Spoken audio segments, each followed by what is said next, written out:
Территория современной Молдовы лежит на перекрестке путей. О бесконечной веренице, шедших на протяжении всей истории через наши края народов и племен, свидетельствуют фамилии. Самая распространенная в Молдове – Русу говорит о том, что это потомки русинов. Сырбу – это сербы. Мунтяну – жители Мунтении. Унгуряну – венгры. Арнауты – албанцы. Можно продолжать и продолжать. Паспорта – как карта Европы, западной и восточной, и даже Азии. И все мы – единый народ, молдаване, такие разные и такие похожие, за века научившиеся сосуществовать. 200.000 de ani omul modern a pornit din Africa, a luat-o 200 тысяч лет назад современный человек начал свой путь из Африки. Он отправился на север, предположительно через Аравийский полуостров. Там люди разбились на несколько групп. Часть пошла на восток, в сторону Азии, а часть на запад. На Аравийском полуострове они разделились на несколько линий, ветвей, которые заняли территорию Европы и, соответственно, наш регион. Это зона миграции. Исследования Y-хромосомы и митохондриальной ДНК, которые я провел, демонстрируют важное событие, которое характеризует структуру населения на данной территории. Это событие можно объяснить миграцией славянских народов. Еще одно доказательство многогранности истории – название нашего края – Молдова. Похожие топонимы можно встретить в Чехии, Германии, Словакии, Сербии, Румынии, на Украине и в России. Ведь река Волтава на немецком «Молдау» в переводе «дикая вода». Есть и другие версии происхождения названия нашей страны. Одни полагают, что имя Молдова придумали римляне – Молис Давия. Другие, что у топонима славянские корни. Третьи находят сходство с готским «Мулда» и «Мулденис», которые означают «земля». Эти топонимы появились задолго до XIV века, момента зарождения молдавского государства. Но до тех времен еще далеко. А мы отправляемся на 1 миллион лет назад, когда на территории нынешней Молдовы обитали мамонты.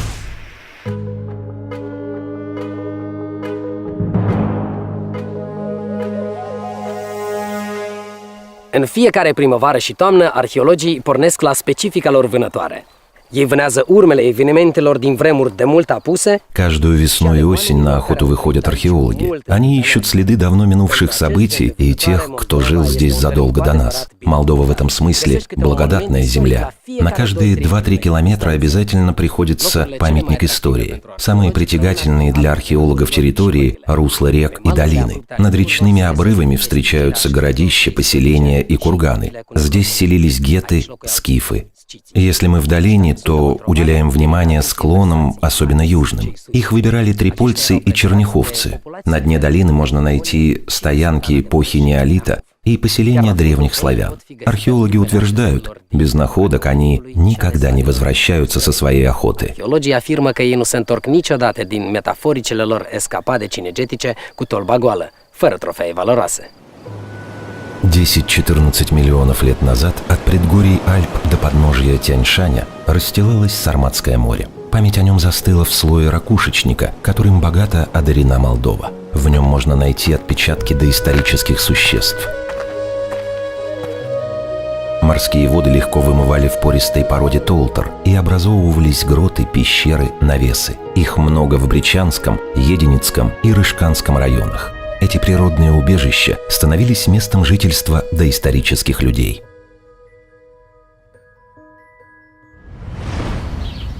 Отсюда открывается потрясающий вид. Что не говорите, а древний человек был эстетом. Здесь, в гроте у села Дуруиторы, археологи обнаружили фрагмент челюсти древнего человека. Тут же были найдены останки пещерного медведя, гиены, льва, гигантского оленя и дикой лошади. Этот грот был некогда весьма просторным, около 300 квадратных метров. Сильно закопченные своды и козырек над пещерой – следы костров не только современного, но и древнего человека. Быт его был прост, да и сам он оказался неприхотливым. Среди найденных орудий труда только специалист отличит скребок от ножа с обушком. Изготовлением орудий занимались мастера. хотя навыками владел каждый. Современные опыты доказали, женщинам эта наука лучше дается, удар более выверен. Если начинать с неандертальцев, то там были распространены у них в основном 3 типа орудий. Это остроконечник, это орудия мужчин, которым оснащались, как правило, копья. Это скребла, их называют еще женскими ножами, обладающие универсальными свойствами и для резания, и для скобления. Были так называемые двусторонне обработанные изделия. В основном это были наконечники копий. Что касается их последователей, кроманьонцев, то здесь спектр каменных орудий достаточно широкий. Не менее 40 наименований каменных изделий. На месте Сарматского моря со временем появилась тундра-степь. 15-20 тысяч лет назад зимой в ней паслись северные олени. Ну а где олени, там и охотники. Возле Касыуц Сарокского района найдена их стоянка. Эти места буквально усеяны костями животных. Археологи нашли 25 культурных слоев. Столько раз на этом месте в древности селились люди. У охотников было безотходное производство. Мясо съедали, из шкур шили одежду, из костей делали орудия труда и оружие, наконечники копий и дротиков, пики для закалывания животных, топоры, лощила. Их же использовали в качестве топлива. Еще один вожделенный трофей – мамонты. În comparație cu stațiunile din grote, unde puteai să te adăpostești mai... В сравнении со стоянками в гротах, где легче можно было найти укрытие в холодные периоды, на открытых стоянках со скудной растительностью, в так называемой тундра-степи, было не так много деревьев. Поэтому при строительстве различных домов, убежищ использовались бивни и кости мамонтов, кости северных оленей и других крупных животных. На концах просверливались отверстия. Туда вставлялись прутья или сразу несколько ветвей деревьев. Таким образом создавался каркас. Кости были своего рода фундаментом постройки. Și ele, practic, serveau ca un fel de fundație la construcția unor locuințe.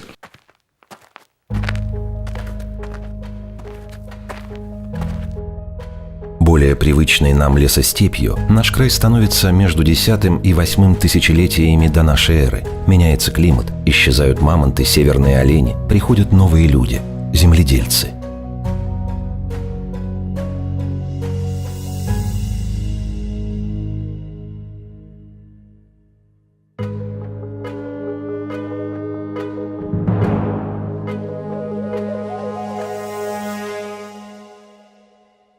В то время как египтяне только планировали строить свои пирамиды, здесь процветала одна из первых земледельческих культур. Двойное название объясняется исторической справедливостью. В конце XIX века практически одновременно 2 группы археологов сделали открытие этой культуры – в румынских Кукутенах и украинском Триполье. На карте мира цивилизации выглядели как редкие огни, окруженные огромным темным пространством. Они возникали то тут, то там. Загорались и гасли. Древний Египет, Греция, Рим. Кукутень Триполья определила их по времени, став одной из самых ярких цивилизаций. Культура зародилась на западе и постепенно продвигалась на восток. На территории Молдовы она в момент своего расцвета, апогея. Потому здесь встречаются редкие находки, которые ярко характеризуют эту цивилизацию. Мы по праву можем гордиться таким наследием. Жили трипольцы с размахом. Отдельные поселения занимали 200-250 гектаров с 2000 домов и 15 тысячами жителей. Трипольские дома строились в 2-3 этажа. Их основой были переплетенные ветви, обмазанные с внешней и внутренней стороны глиной. Există și părerea bazată, să spunem, pe spiritualitate, mai curând pe elemente de spiritualitate, că odată cu moartea stăpânului casei, a принципал. Существует мнение, основанное на представлении об их духовной жизни, что после смерти владельца дома, главы семьи, оставшиеся родственники принимали решение о необходимости уничтожения жилища. Его сжигали вместе с умершим. К этому выводу ученые пришли, исходя из того, что за более чем 130 лет исследований на территории распространения кукутень-трипольской культуры нам до сих пор неизвестно ни одно кладбище, некрополь этой цивилизации. Cadrul narii a culturii cucuteni, noi nu cunoaștem până acum niciun cimitir, nicio necropolă a acestei culturi. Огонь был сакральным для трипольцев. Он всегда поддерживался в очаге с момента возведения дома и до его уничтожения. Трипольцы сжигали не только отдельные жилища, но и целые поселения. Каждые 50-70 лет они покидали старые места и уходили в поисках новых, оставляя за собой сожженное дотла прошлое. Ca fapt rămâne că noi când le descoperim, deci toate ele există și термину платформе. Факт остается фактом. Все, что мы находим, располагалось на платформах. Остатки домов представляют собой запеченные сгустки глины. Во всех проводившихся экспериментах мы не смогли достичь температуры, при которой плавится глина. Se topește lutul. Говорят, не боги горшки обжигают. Но у современных мастеров изделия намного тяжелее трипольских. Есть какой-то секрет. Трипольские орнаменты – поле для домыслов археологов.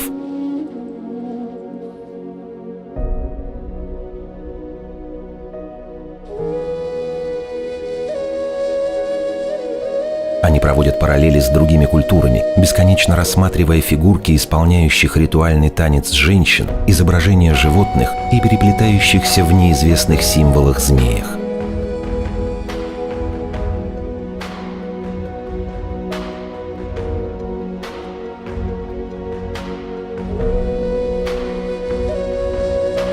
Кукутень Триполье таит много тайн и порождает массу домыслов. Долгое время ученые спорили, какую роль выполняли биноклевидные спаренные сосуды. Они еще бывают моноклями и триноклями. Предполагали, что они использовались как ритуальные сосуды. В конечном итоге сошлись на версии, что это были крохотные барабаны, видимо, тоже ритуальные. Захоронения у трипольцев появляются на позднем этапе. По найденным останкам в могильнике Выхватинцы близ Рыбницы антропологи пришли к выводу: они были представителями средиземноморского типа, невысокими, стройными, тонкокосными.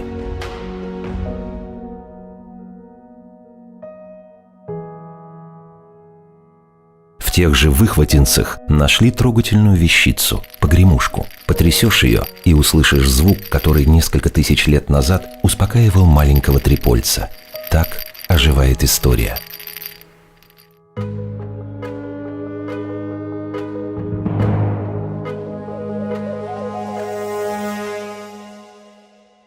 По Молдове разбросаны четко очерченные холмы. Вполне вероятно, что они являются курганами ямников, скифов или сарматов с их богатыми захоронениями. В эпоху бронзы эти племена и культуры пришли на смену домоседам-трипольцам.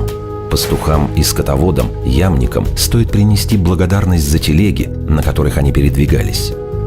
Это первое появление в наших местах колесной повозки. Захоронение ямников легко отличить от других. По углам прямоугольной могилы лежат колеса, символическое изображение телеги, которое сопровождает хозяина на этом свете и следует за ним на другой. Тела умерших посыпали ярко-рыжей охрой. Почему? Неизвестно. За тысячелетия останки пропитались краской. Благодаря такой подсказке даже начинающий археолог понимает, перед ним ямник.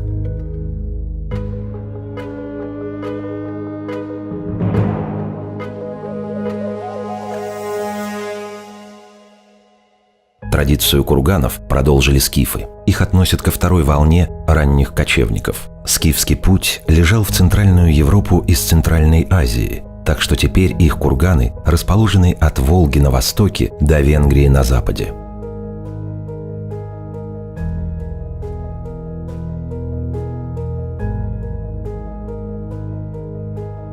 Самая эффектная скифская находка в Молдове из кургана Удубасар – золотая гривна. Это мужское нашейное украшение, массивное и убедительное в своей простоте.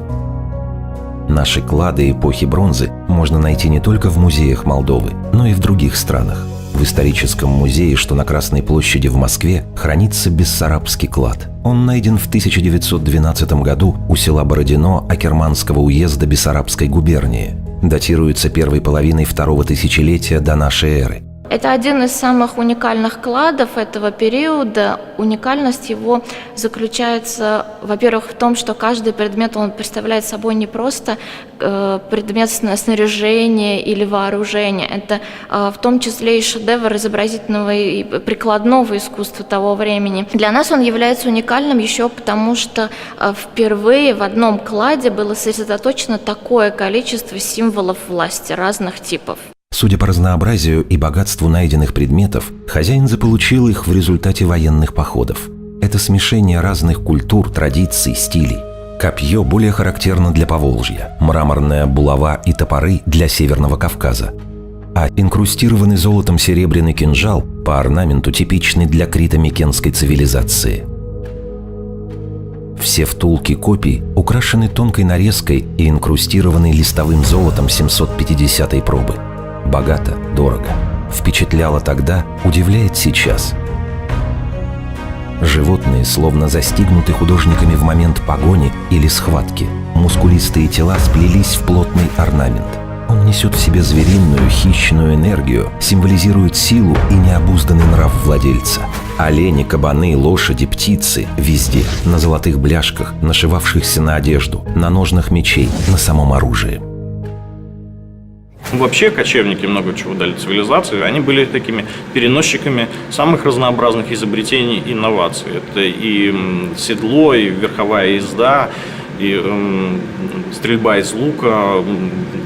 Ну, штаны, например, это изобретение кочевников, стремена. Я уже не говорю про других кочевников или скотоводческих народов, которые подарили нам одну из самых древних книг, это Ветхий Завет.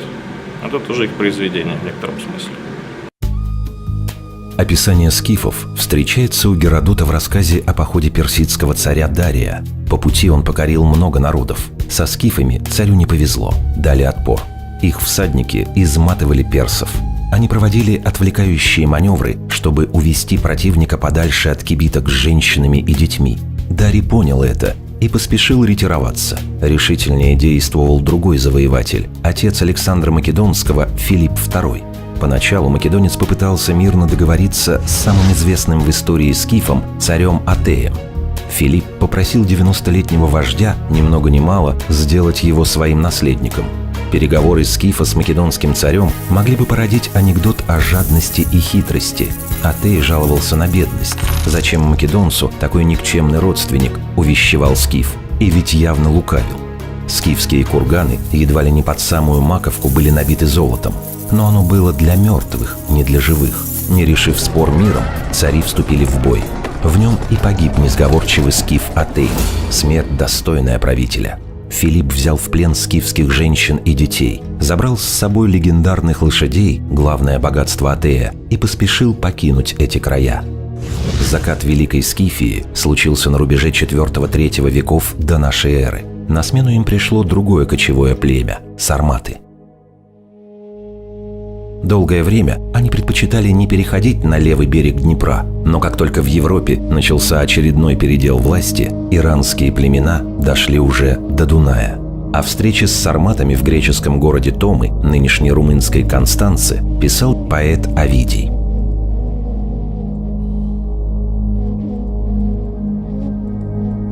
Много сарматского и гетского люда увидишь. Знай, по просторам степным скачут туда и сюда.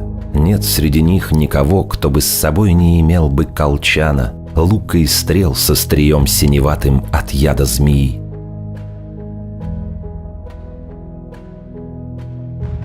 Предположение Овидия объясняет длина наконечников стрел. Всего-то 3-4 сантиметра. Без яда они не нанесли бы серьезных увечий противнику. Сарматские аристократы ездили на высоких, горделивых предках нынешних ахалтекинцев. Китайские императоры готовы были многое отдать за этих небесных коней. Дружинники-аристократы и их кони в бою были полностью защищены чешуйчатой броней. Вот они, источники вдохновения для средневековых рыцарей.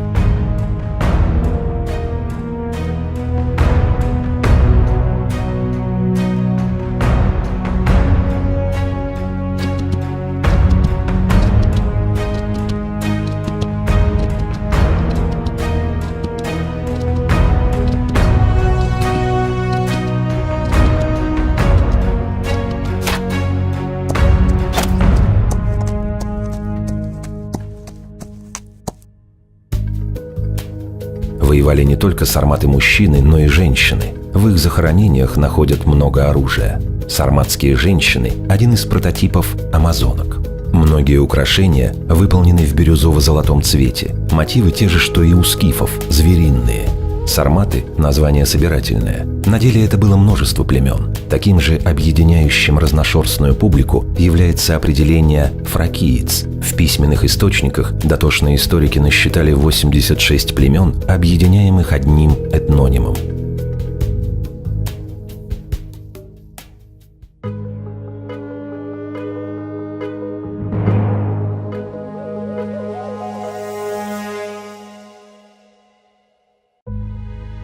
Фракийцы – самый древний народ в Карпато-Балканском регионе.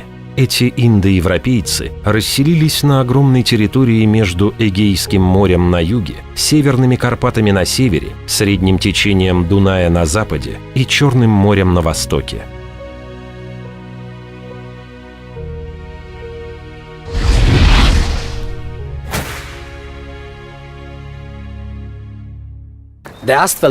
Таких гробниц удостаивались лишь фракийские правители. Отдельное строение с куполом. Каких-то 80 лет назад она находилась глубоко под землей. Ее открытие произошло случайно. Во время войны солдаты рыли траншеи. Лопата одного из них наткнулась на что-то твердое. Подключились археологи, обнаружившие Казанлыкскую гробницу. Теперь она гордость Болгарии. В 1979 году гробница внесена в список всемирного наследия ЮНЕСКО.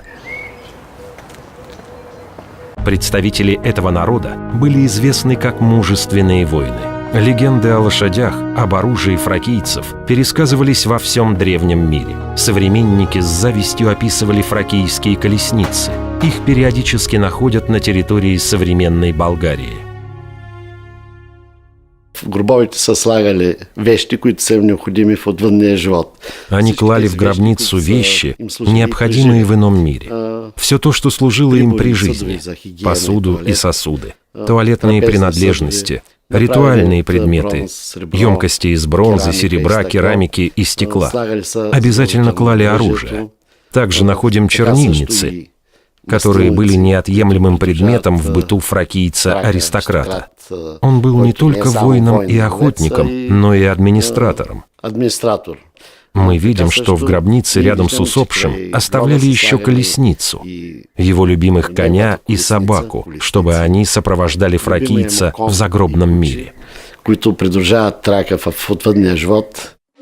Когда кто-нибудь из племени умирает, то его жены, а у всех их много жен, начинают жаркий спор при ревностном участии друзей, какую из них покойник-муж любил больше всех. Разрешив спор, мужчины и женщины осыпают супругу-избранницу похвалами, и ближайшие родственники закалывают ее на могиле и затем предают земле вместе с супругом. Остальные же жены сильно горюют, что выбор пал не на них, ведь это для них величайший позор. Геродот, древнегреческий историк.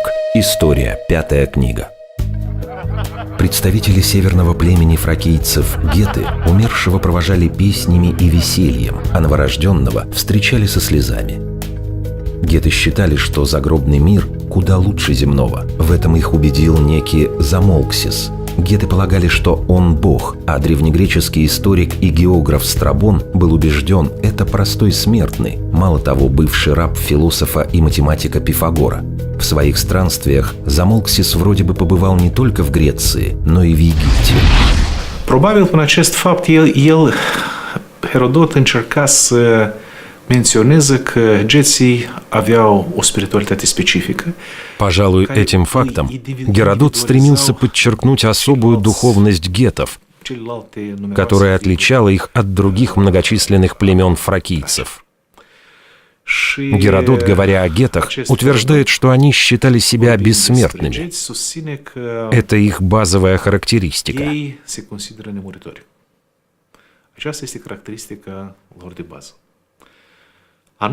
Именно благодаря этой вере, полагает Геродот, они были так отважны. В отличие от других народов в этом регионе, геты попытались оказать сопротивление персам, которые в то время были могущественным народом с невероятно большой армией. Для того, чтобы осознать странный для грека факт, как такой малочисленный народ может противопоставить себя огромной Персидской империи, он находит объяснение этого шага в их веровании и утверждает, что геты верят, что они не умирают, а уходят к своему богу Замолксису.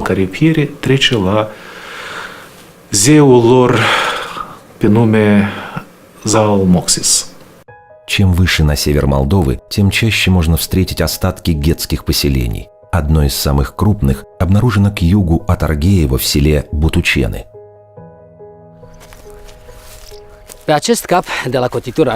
На мысе над излученной Реута располагалось гетское городище. Врагу туда сложно было добраться, да и сейчас не так легко. По одной из версий, здесь была временная ставка гетского царя Драмихета. Греческий историк и географ Страбон описывал гета как мудрого и хитрого правителя. Его царство охватывало Южную Молдову и соседние земли.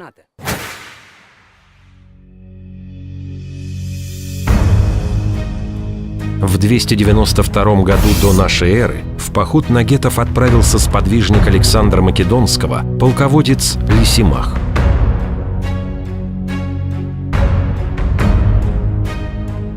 Военачальник был захвачен в плен войском гетского царя Драмихета.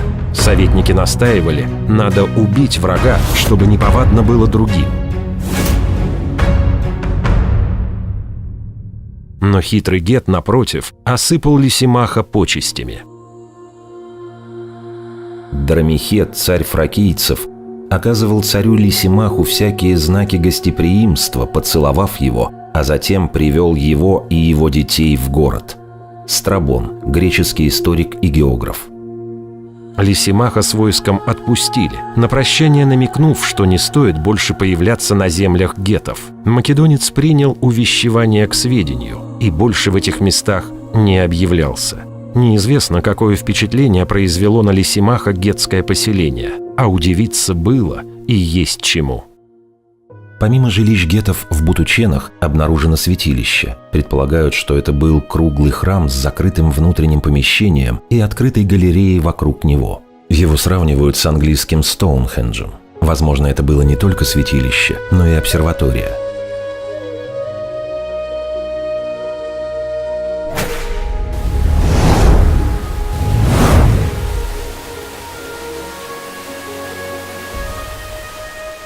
Верования гетов созвучны с орфеизмом, учением древнегреческого музыканта и поэта Орфея, по происхождению фракийца. Он был единомышленником все того же математика Пифагора. Согласно легенде, Орфей не смог вернуть из подземного царства Аида свою умершую жену Эвридику. Он вернулся горевать во Фракию. Македонцы утверждают, что к ним. Жители села Ципова уверены, что к нам. Якобы древнегреческий музыкант покоится в одном из гротов у живописного водопада. Туристы им охотно верят.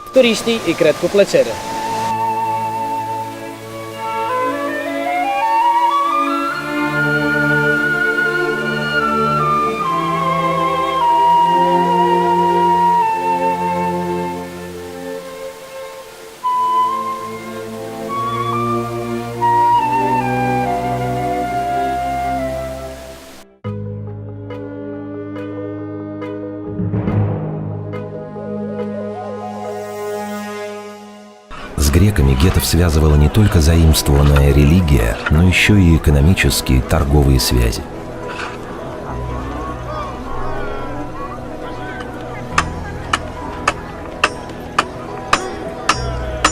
В VII-V веках до нашей эры эллины основали на побережье Черного моря около 90 городов-государств.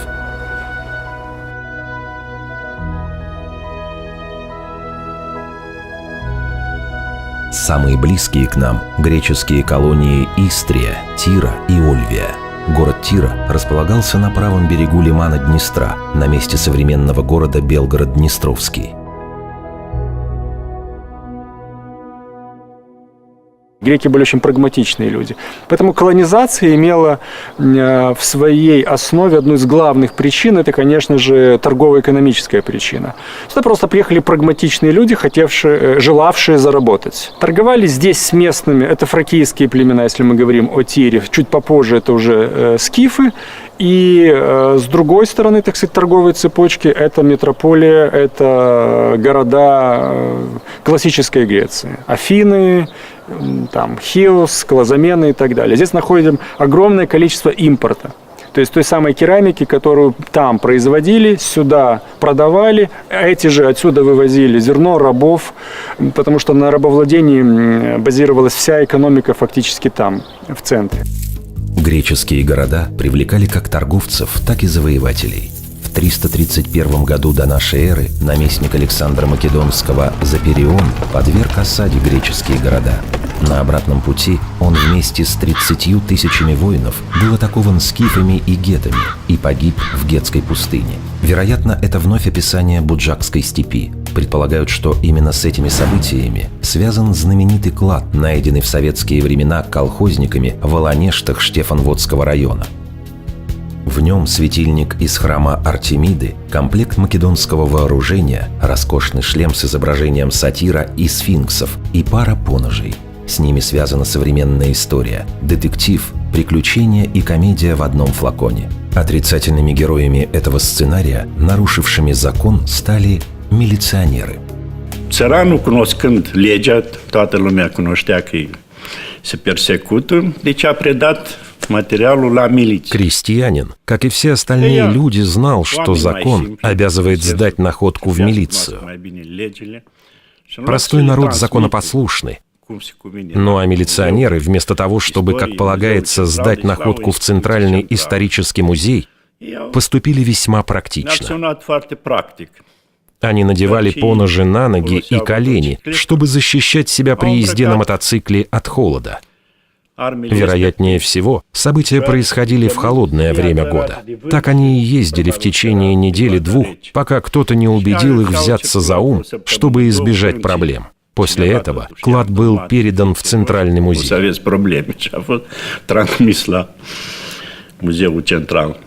В III веке нашей эры греческие колонии исчезнут, но у них еще есть пара веков для процветания и распространения культуры эллинов среди соседей – кельтов, гетов и даков.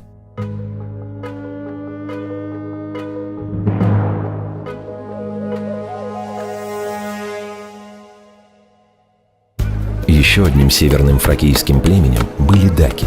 Древнеримский поэт Вергилий описал их как мирный народ, интересующийся исключительно земледелием. Он ошибался. Даки были отважными воинами, защищавшими свою землю и при необходимости решительно переходившими в наступление. В дакийском обществе главным был царь. Он обладал монополией на золотые прииски. Далее шел его помощник и главный советник – жрец. Затем аристократы или тарабосты.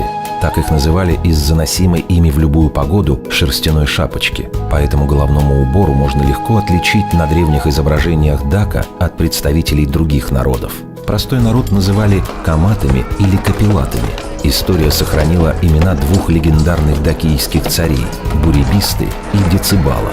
Они достойны отдельного рассказа.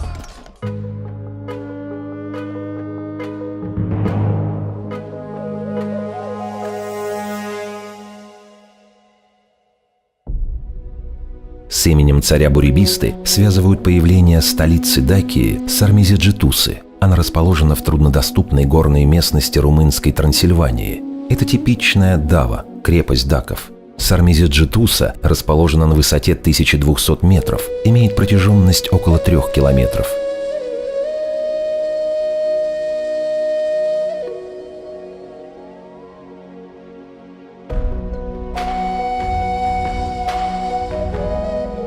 Позже римляне разрушат крепость и построят в другом месте одноименную столицу уже римской провинции.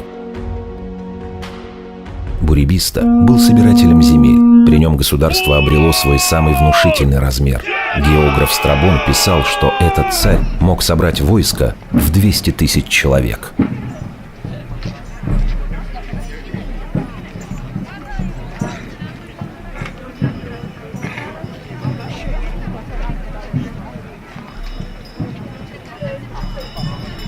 În mod clar, este unul dintre marii regi daci.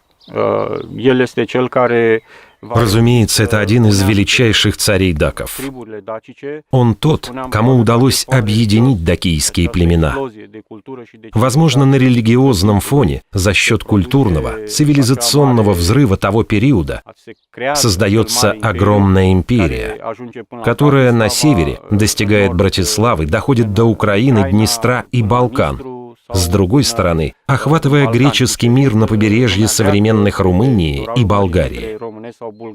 Вероятно, оттуда он привозит инженеров, которые создали фортификационную систему в горах возле города Арештия. Греческие буквы на каменных блоках указывают на греческое мышление, влияние.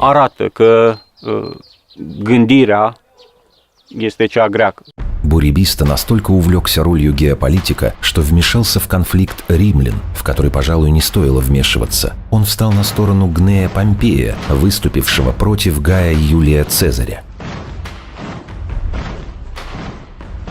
Помпей проиграл в той гражданской войне, а Цезарь стал заклятым врагом Буребисты. Дакийский царь был убит в том же году в результате заговора. Его предали такие близкие, но, как оказалось, далекие сподвижники-аристократы Тарабосты.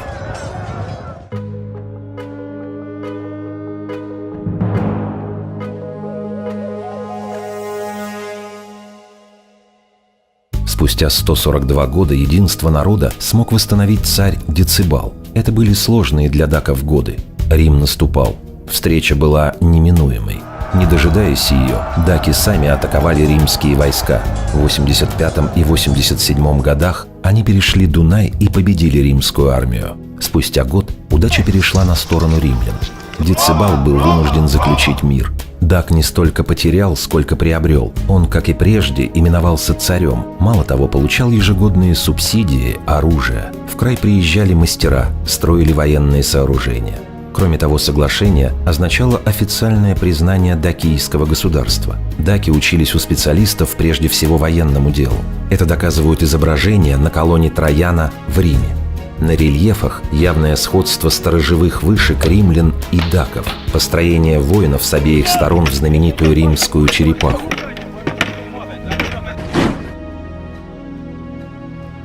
Децибал и его народ все же проиграли. Дакийский царь предпочел пленению самоубийства. Его примеру последовали многие военные. Отрубленная голова царя была лично преподнесена императору военачальником Тиберием Клавдием.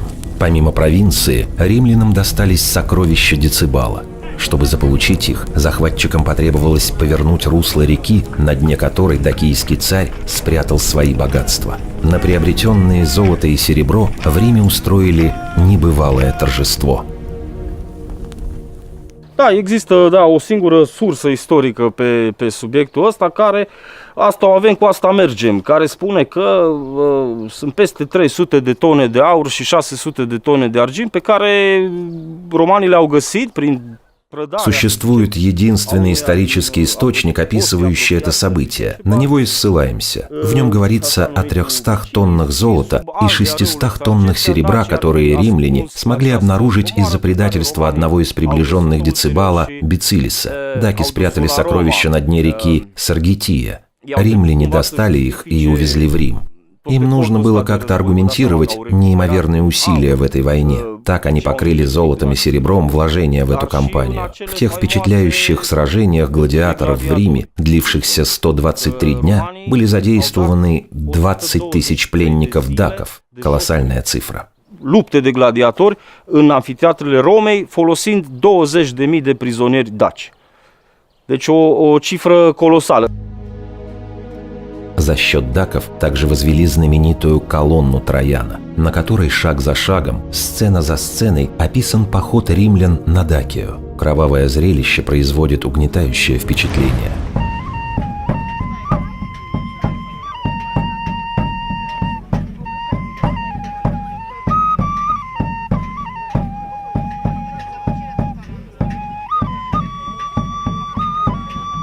Лишь 20% территории Дакии в 106 году нашей эры стали римской провинцией. На остальном пространстве продолжали жить свободные даки. римляне покинули Дакию между 270 и 275 годами. Они владели провинцией 165 лет. Теперь у Рима были другие заботы.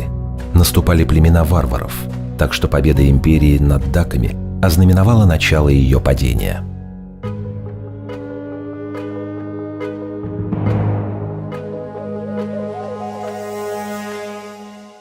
До территории современной Молдовы римляне не доходили.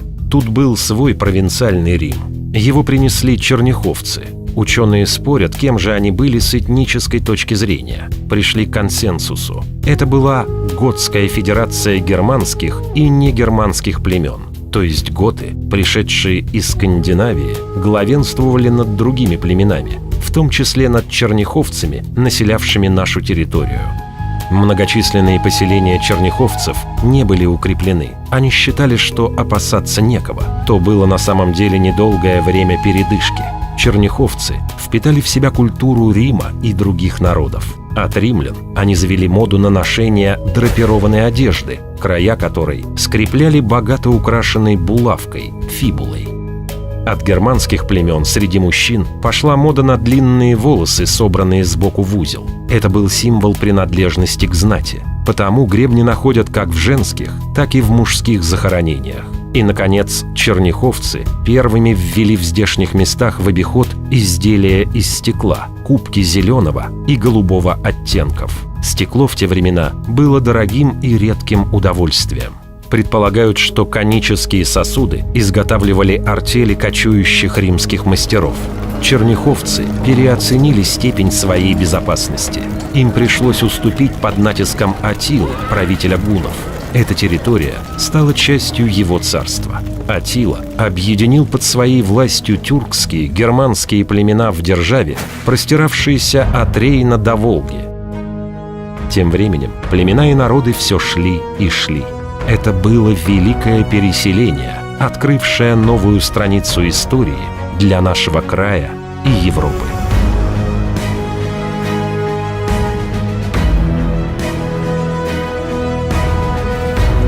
Это для человека век как вечность, для истории миг. Через несколько мгновений на карте Европы появится первое молдавское государство. Его ждут испытания и многократные попытки обрести, а затем удержать независимость. Это трудный путь, который выбрали и выбирают молдаване.